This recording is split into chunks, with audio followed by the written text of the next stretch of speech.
I just got done watching the Rage of Elements designers commentary. And first of all, I have the book. I suggest you get the book. It is a very good book. Since it is already released, this isn't going to be a huge information drop. It's just going to be talking about why they made some of the decisions that they did, as well as, truthfully, kind of the best thing I found out of this was the new concept art or the concept art that was used in order to create Rage of Elements, as well as just kind of like the philosophy as to why they did. And there's an interesting part at the beginning where the challenges that Rage of Elements presented, because it was written before the OGL debacle, and changes had to be made kind of at the last minute. But let's go ahead and get into the commentary itself. So my name is Don. I'm trying to be the Sly Strategist, and let's go ahead and get into it. This was a shorter presentation. It was about 40 minutes long. Once again, I fully suggest you go to the Twitch channel, Paizo's Twitch channel, and watch it in full. But this is just kind of a brief summary, and I'm going to try to make this a little bit quicker because try and get as much of a summary as I can get in pretty quickly. But with that being said, I'm going to once again be looking at my notes over here that I have from the actual panel itself, as well as showing a bunch of pictures that kind of came up during. So the book is like most books after the initial Pathfinder 2nd edition rule books, in that they take one concept that wraps kind of like the whole book up and then expand on it in this edition of Pathfinder with rule and lore. Then he kind of went into the table of contents and what's all in the book. And actually on the table of contents, they have a sidebar that has rules update for the remaster and the Orc license. This is the first book that is fully compatible with a new remastered book.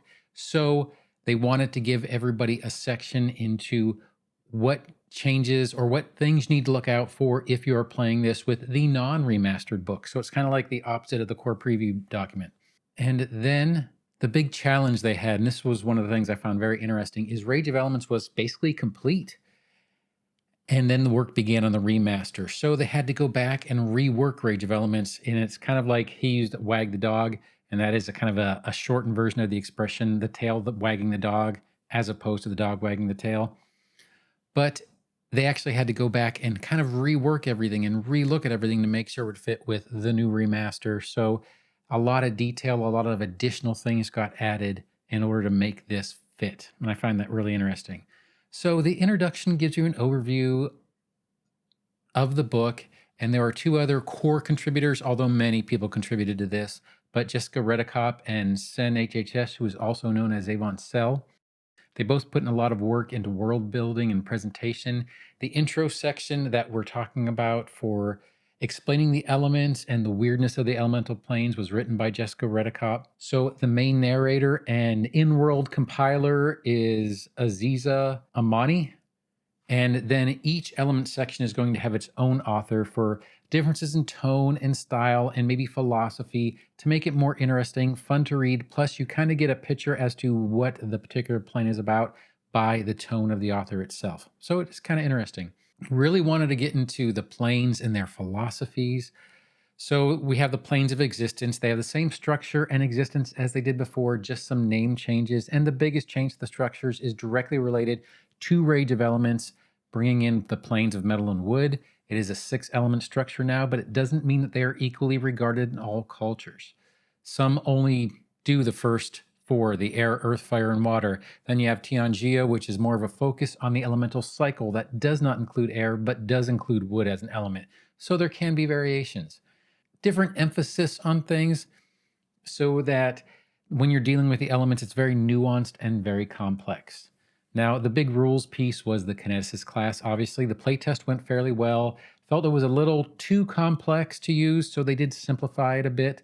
Complexity comes in the impulses that you select, and then they streamline the actual mechanics, so there wasn't quite so much to keep up with as you are playing. Starting out with the kinetic gate, which is something that shows your basically what your elemental focus is, but you can suppress it, but it is a natural part of your being. So elemental blast is kind of at a kineticist core. It is built in that the blast is pretty much like an cantrip equivalent. And if it was all at will, meaning all the impulses that you could do were all at will, it would be kind of boring to play. So they came up with overflow impulses, which are like spells for kineticists.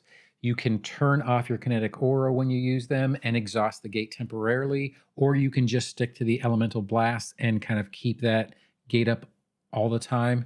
You also have base kinesis, which allows you to, like, for the example they used was fire. So you can heat things up, you can start a fire, you can suppress a fire. But it basically shows that a kineticist has elemental control. And you have gate junctions.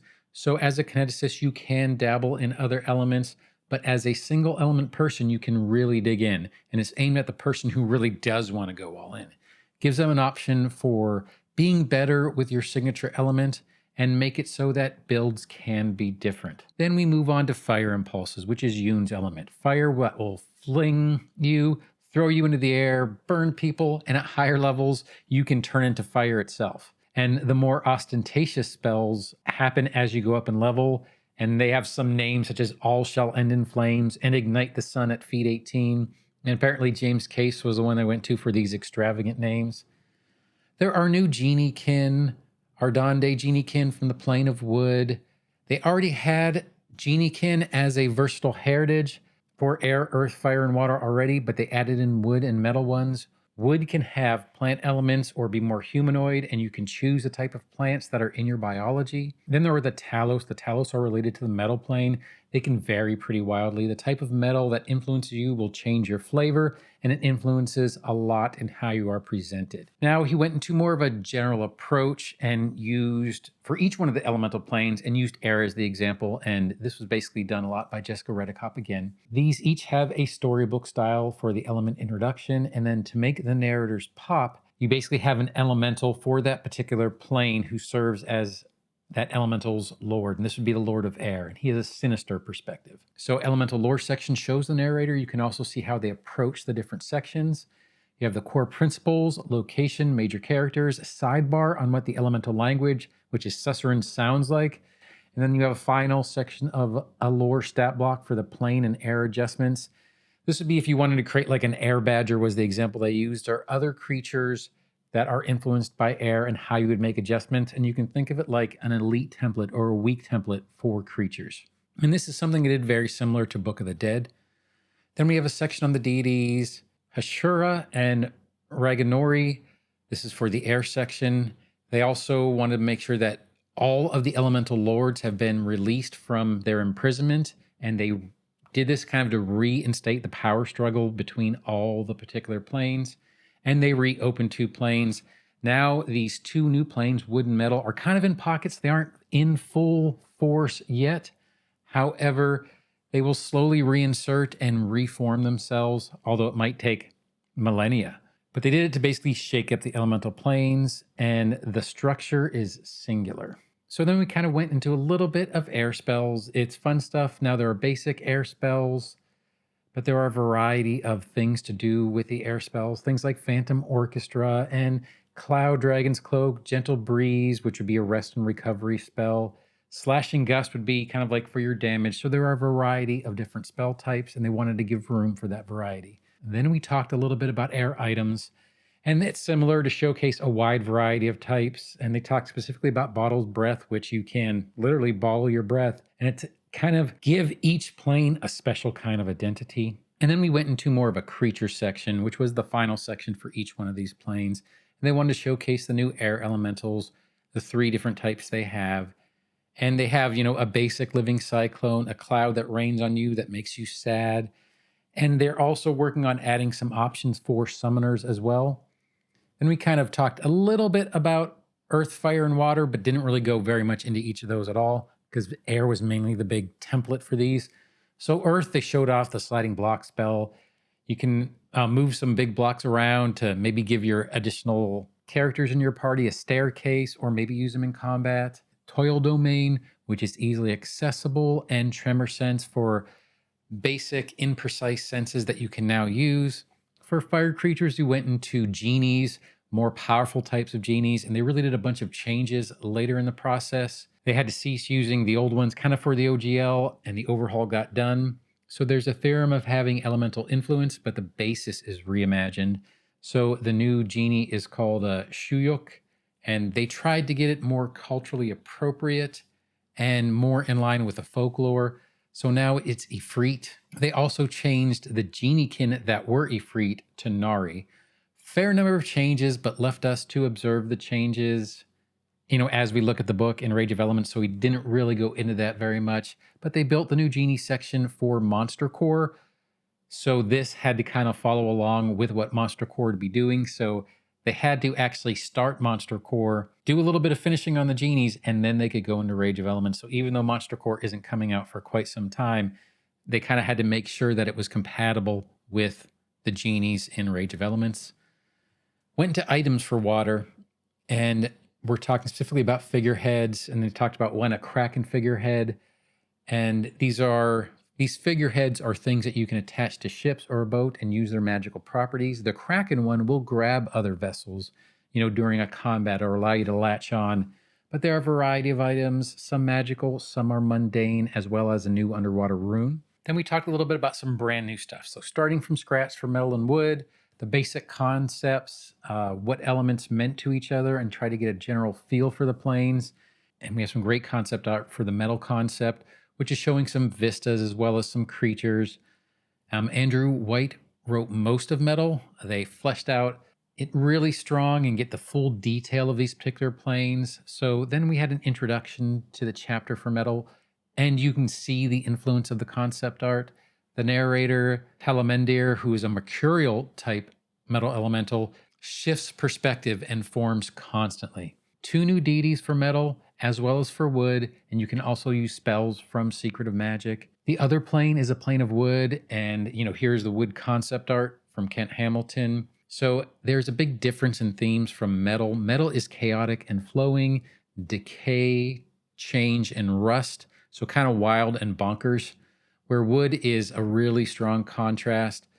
There is another plant-based plane, sort of, called, the First World, but the First World is like a wild and unkempt forest, where the wood concept is more topiaries and a garden, so a cultivated garden type theme, where the First World is a wild forest. Order is super important, and everything is connected, natural, and grown, and the NPCs for the plane of wood are very deliberate. 2 new deities, Shumune and Verilorn. They both show the effects of the isolation that they went through. Verilorn is very lonesome and sad in his gardens, showing the isolation that they went through. He is the elemental lord of gardening and cultivation, as well as security. And Shumune is a mimic and force based on forest dragons. We're very similar, at least, to forest dragons. So, and then we see the wood elementals in their final form, the painted stag and the twins of Rowan. They are more consistent in their shape than the ones from the plane of metal.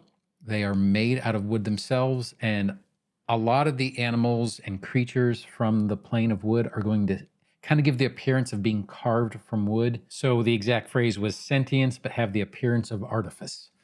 So the twins of Rowan are interesting because they are double creature in one form. And you also have the elemental thicket, which is a bunch of living trees as an elemental. Then we get into the wood genies, which are the Kizidhar.